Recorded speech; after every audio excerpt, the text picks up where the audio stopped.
Assalamualaikum warahmatullahi wabarakatuh. Saya Taufik Effendi, wartawan Minang 1. Siang ini saya akan menjadi pemakalah dalam Zoom meeting yang diadakan oleh himpunan mahasiswa fisika MIPA Universitas Negeri Padang.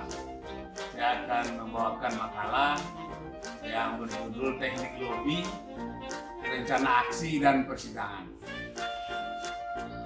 Nanti akan ada videonya di channel YouTube saya untuk ditampilkan dalam Zoom meeting ini, dan selanjutnya silakan lihat video-video ini. Terima kasih. Assalamualaikum warahmatullahi wabarakatuh.